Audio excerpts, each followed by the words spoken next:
Bonsoir, frères et sœurs en Christ, soyez richement bénis dans le nom précieux de notre Seigneur et qu'il vous accorde la grâce d'être des chrétiens obéissants, chrétiens qui aiment la vérité. Parce que de nos jours, peu de chrétiens aiment la vérité. Beaucoup aiment bien entendre des choses pernicieuses qui démangent les oreilles sans pourtant les sanctifier, les conduire au ciel.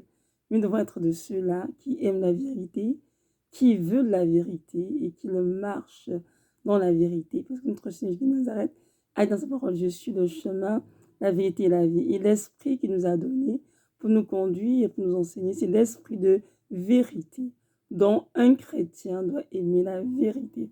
Aujourd'hui, nous allons parler d'un sujet très important qui touche beaucoup de femmes. Une fois de plus, vous voyez, je vous lâche les femmes parce que ce sont des sujets intéressants.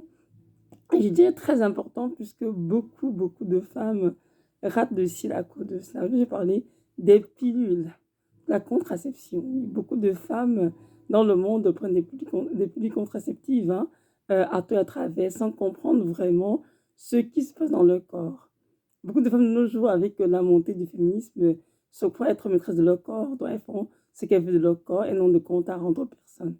Je veux que nous sachions que nous qui sommes des femmes chrétiennes, notre corps est le temple du Saint-Esprit. Nous ne pouvons pas faire n'importe quoi, de un. Et de deux, nous ne pouvons pas nous permettre de faire n'importe quoi pour nous, comment dirais-je, pour satisfaire nos convoitises charnelles. Pourquoi? Parce que nous avons des comptes à rendre à un Dieu qui nous a créés, un Dieu qui nous a sauvés. Son nom, c'est Jésus de Nazareth. La femme chrétienne est appelée à être soumise au Seigneur et à faire la volonté de Dieu pour sa vie et non ce que fait le monde. De nos jours, les jeunes femmes, et ceux dans tout le pays du monde, avortent comme si c'était un acte banal. L'avortement est rendu, en fait, oui, un acte banal. On fait ce qu'on veut de nos vies et ensuite, on va interrompre la grossesse. Il est important de savoir que l'avortement est un péché qui attriste fort dans le cœur de Dieu. Pourquoi? Parce que ce sont des êtres innocents qui sont assassinés, qui sont tués pour satisfaire en fait des gens dans ce monde. Beaucoup de couples mariés et même chrétiens continuent de faire des avortements parce qu'ils ne veulent pas avoir d'enfants, mais parce qu'ils ont déjà eu le nombre d'enfants désirés. Il y a beaucoup de jeunes filles non mariées célibataires qui avortent matin, midi, soir. En Europe, c'est grave. En Amérique, c'est grave. En Afrique, j'imagine que c'est pareil. Il est très important de savoir, de un, que avorter, c'est un péché. De deux, avorter, c'est tuer. Et si tu as la parole, tu ne tueras point, on dit commandement de Dieu. Donc, lorsqu'on avorte en train de tuer, il y a beaucoup qui vont contester, qui vont commencer à trouver des explications, mais sachez très bien qu'aucune explication ne tient dans le Seigneur. C'est lui qui nous a fait, c'est lui qui nous a tissés dans le sein maternel, c'est lui qui connaît exactement c'est quoi nos vies, et nul ne peut le contester. Beaucoup vont dire, un embryon n'est pas une personne, un fœtus n'est pas une personne, alors je peux en faire ce que je veux. Je te dis, ma soeur, mon frère, que ce n'est pas vrai. Ce n'est pas vrai ce que vous dites, parce que les Saintes Écritures nous disent le contraire. Les Saintes Écritures nous disent le contraire. On lit ensemble la parole du Seigneur dans le psaume 139, versets 13 à 16. Ça dit ceci. C'est toi qui as formé mes reins, qui m'as tissé dans le sein de ma mère. Je te loue de ce que je suis une créature si merveilleuse. Tes œuvres sont admirables et mon âme le reconnaît bien. Mon corps n'était point caché devant toi lorsque j'ai été fait dans un lieu secret. Tissé dans les profondeurs de la terre, quand je n'étais qu'une masse informe, tes yeux me voyaient et sur ton livre étaient tous inscrits les jours qui m'étaient destinés avant qu'aucun d'eux existât. Parole du Seigneur. Donc nous voyons bien dans ce texte écrit par le Samuel du roi David que le Seigneur est celui qui tisse les enfants dans le sein maternel. Et il est celui qui donne la vie. Notre Dieu est de la vie. Donc qui sommes-nous pour venir le contester et dire qu'un embryon n'est pas une personne? Car dans le psaume 139, verset 16, ça dit ceci: quand je n'étais qu'une masse informe, tes yeux me voyaient. C'est qu'une masse informe. Une masse informe, bien sûr, c'est l'embryon. Pour ceux qui étudient en sciences, lorsque l'ovule et le spermatozoïde se rencontrent, cela forme justement un œuf qui commence à se différencier, et c'est ça qu'on appelle ça un embryon. Alors, mes frères et sœurs en Christ, un embryon, c'est Dieu qui est en train de former l'embryon. L'embryon, est déjà pour Dieu un être vivant. Car ici, ça dit bien, quand j'étais qu'une masse informe, tes yeux me voyaient. Et sur ton livre étaient tous inscrits les jours qui m'étaient destinés avant qu'aucun d'eux existât. Donc c'est une information très pertinente. L'embryon dans un ventre a déjà une destinée qui l'attend.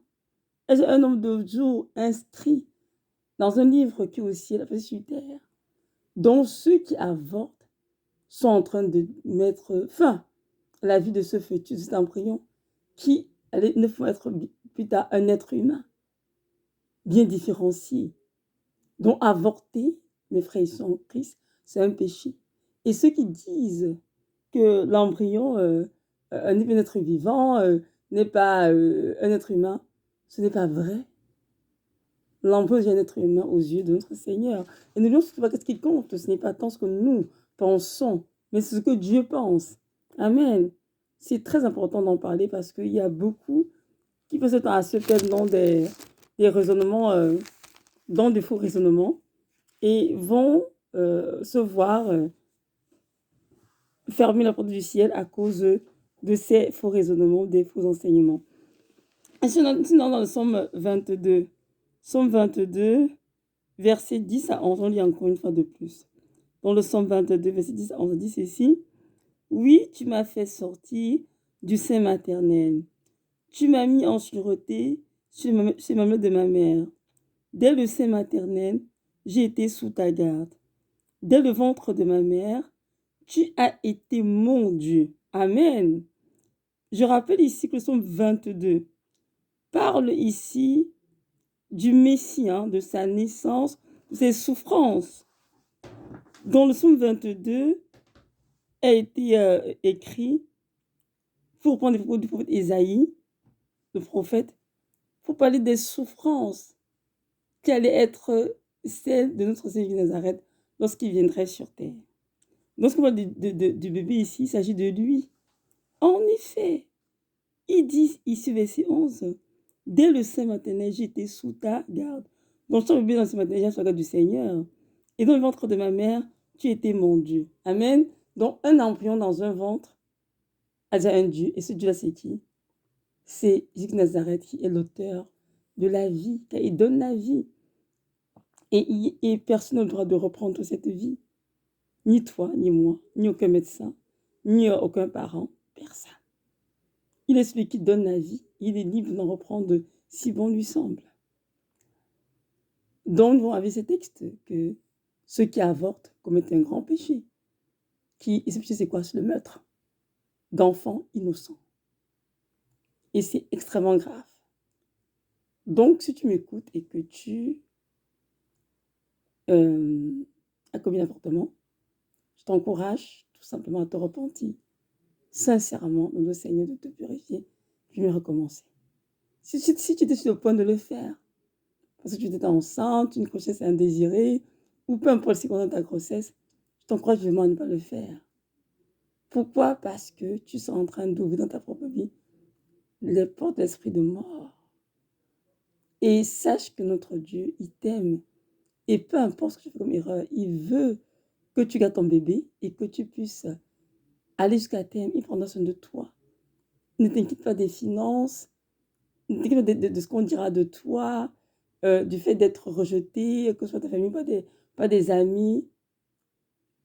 Je t'encourage à t'appliquer juste, à te confier en Dieu, à te repentir, bien sûr, d'avoir, je sais pas, si tu n'es pas encore marié, si tu es une jeune fille célibataire, d'avoir peut-être forniqué, mais garde ton bébé et sache que Dieu prendra soin de toi et de ton bébé. Donc, vous sachez que chaque bébé dans le sein maternel a déjà une destinée qui l'attend. Nous venons de lire ensemble dans le psaume 139, verset 16. Donc, celui que tu cherches peut-être une grande destinée. Ça, vraiment, c'est un grand prophète, une grande prophétesse qui va amener beaucoup d'amour au Seigneur, Jésus, qui j'en sais rien. C'est un grand chant, tu ne sais pas. Donc, ne fais pas ça, n'avorte pas, je t'en prie. Et juste encore pour nous situer et pour nous, comment dire, nous situer, mais nous encourager et prouver que vraiment l'embryon dans notre ventre est déjà un être vivant pour le Seigneur. Vous vous souvenez, lorsque la Sainte Vierge a rendu visite à Élisabeth, sa cousine qui était déjà enceinte de 6 mois avant elle, lorsque Marie est arrivée chez Élisabeth, on dit qu'elle a salué Élisabeth. Et de suite, l'enfant qui est dans son ventre, Saint Jean-Baptiste, a tressailli de joie. Élisabeth a dit, oh, dès que ta voix a frappé mon oreille, l'enfant a tressailli de joie, a été rempli du Saint-Esprit. Dès que Marie a dit bonjour Élisabeth, aussitôt, l'enfant a tressailli de joie dans son ventre. Donc, Marie était enceinte du Seigneur Jésus de Nazareth. Élisabeth était enceinte de Jean-Baptiste, hein, celui qui a annoncé, qui a fait le choix du Seigneur, pardon. Donc, et ces deux bébés étaient déjà en communication. Ça nous prouve très bien qu'en effet, dès le ventre maternel, les bébés ont déjà un Dieu. Ce Dieu, c'est celui qui les a formés, c'est Jésus de Nazareth. Donc, c'est une preuve de plus pour nous montrer que avorter, c'est mon péché, c'est contre la volonté de Dieu. Maintenant, j'ai dit pas d'avorter, je reviens au sujet de cette vidéo qui était la méthode contraceptive. Il y a beaucoup de femmes ici dehors qui prennent une méthode contraceptive, entre autres la pilule, le stérilet, le préservatif féminin. Il y a aussi la COU qui la pilule du lendemain, appelée en Afrique comme ceci, ici on appelle ça la pilule contraceptive d'urgence. Donc il y a beaucoup de méthodes de contraception. Je veux que vous sachiez, femmes, que toutes les méthodes de contraception que vous utilisez ne sont pas de Dieu. Je le dis toutes. Il y en a une seule qui est de Dieu, c'est une méthode naturelle, une méthode des températures. Où les femmes prennent sa température pendant la plupart de ses règles et elles s'assurent que ça reste en dessous de 37. Et vu de l'ovulation, le plus monte au-dessus de 37, elle sait qu'elle est en train d'ovuler. C'est une méthode de température, c'est tout. Le reste, peu importe le nom, que ce soit les patchs, les injections, peu importe ce que c'est, sachez très bien que ce sont des méthodes abortives. Mais personne ne le sait. Hein. On ne vous dit pas. On dit que non, tu prends la pilule, c'est un peu de concevoir. Mais comment? Est-ce que vous savez comment la pilule agit dans le corps d'une femme? Est-ce que vous savez que la pilule vient modifier ce hormonal d'une femme? Ce que Dieu a créé, vous venez modifier avec la pilule. Beaucoup de personnes prennent des pilules, prennent toutes sortes de méthodes, mais très souvent ces méthodes empêchent soit l'ovule et le spermatozoïde de se rencontrer pour former l'œuf, qui va se nider dans l'utérus, soit empêche l'œuf de se nider dans l'utérus. Par exemple, comme la pilule lendemain. Ce qu'elle fait, c'est quoi? C'est qu'elle empêche l'œuf déjà formé. C'est-à-dire qu'il y a eu une rencontre entre l'ovule et les spermatozoïdes et ils vont migrer tous vers l'utérus, vont se nider. Là, la pilule lendemain empêche de se nider. Le stérilet fait la même chose.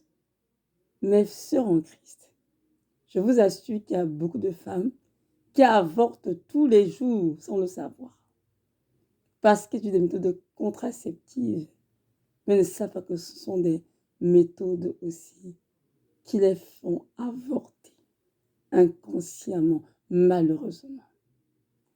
Il est temps que vous sachiez que Dieu de la science Et quand le médecin ne vous dit pas tout, oh, beaucoup de choses sont cachées. On pense le côté qui va vous plaire, qui va vous séduire, pour vous entraîner à prendre la pilule et toutes sortes de choses. Je vous encourage d'aujourd'hui, vous qui êtes des femmes chrétiennes mariées, priez Dieu pour le contrôle des naissances de vos enfants. Soumettez-vous à Dieu, implorez sa grâce. Et si vous voulez absolument faire quelque chose, utilisez la méthode naturelle de contraception, des méthodes de température, qui n'endommagent pas votre corps. Toutes les choses que vous prenez en dehors de cela, que ce soit des patchs contraceptifs, que ce soit la pilule, que ce soit le stérilet, que ce soit... Il y a tellement de types, en tout cas, je ne peux pas tout citer, il y en a beaucoup. Il s'agit bien que toutes ces choses sont les œuvres du diable. Ils vont vous conduire tout droit en enfer. Parce que ces méthodes vous font avorter sans que vous le sachiez. Et j'aimerais ici vous dire que, au niveau de la conception d'un bébé, il n'y a que Dieu qui sait exactement ce qui se passe. C'est un mystère pour nous, en tant qu'êtres humains. Lorsque l'œuf et le sperme se rencontrent, mes sœurs en Christ, nous ne savons pas à quel moment l'âme, le sou de vie vient dans l'enfant, on ne sait pas. C'est Dieu qui le sait.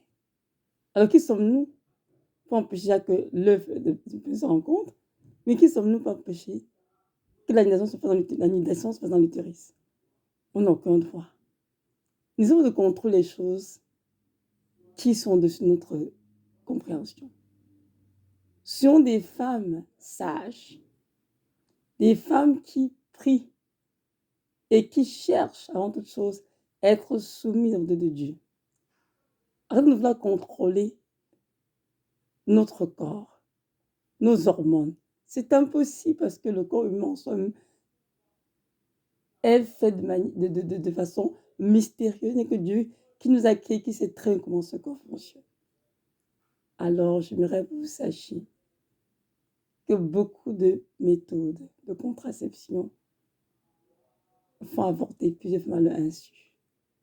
Et si elles ne se repentent pas, si elles n'arrêtent pas toutes ces choses, oh mon Dieu, comme c'est triste.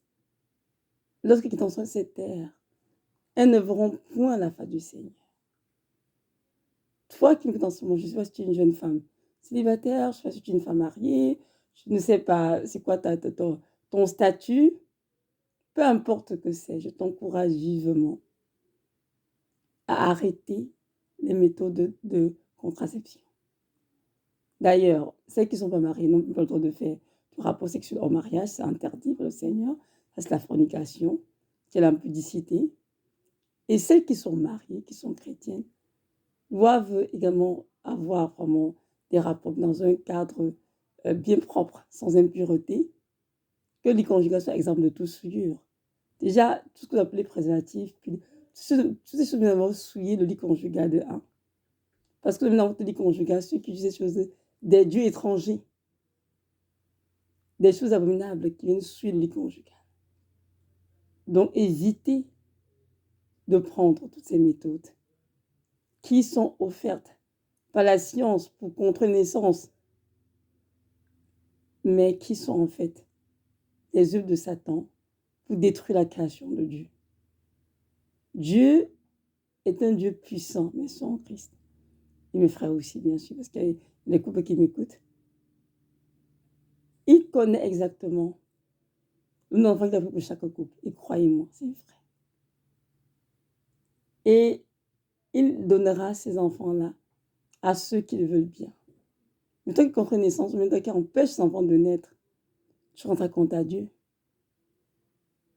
Donc, chaque fois qu'un jour tu rendras compte de conjuguer ta vie sur terre à un Dieu qui t'a créé, qui t'a sauvé pour sa propre vie. Et son nom, c'est Jésus de Nazareth. Donc, si tu es chrétienne et que tu aimes le Seigneur et que tu entres au ciel, c'est temps pour toi de te réveiller et de renoncer à tout ce qui appelle abomination.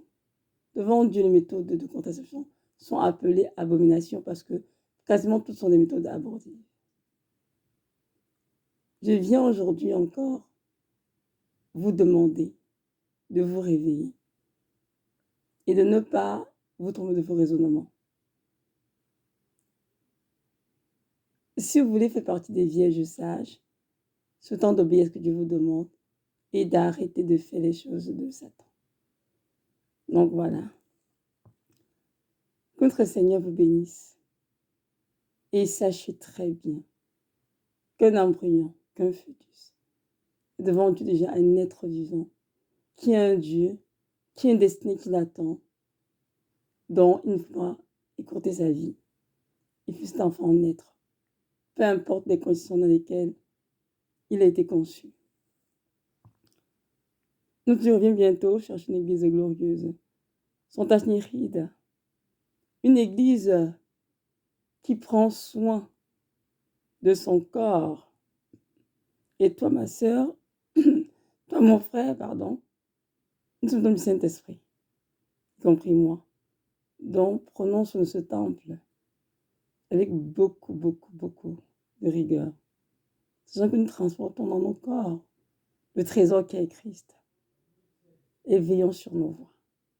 Soyez richement bénis, que notre Dieu accorde à tous cette grâce de comprendre ce que l'Esprit dit aux églises. Shalom, shalom.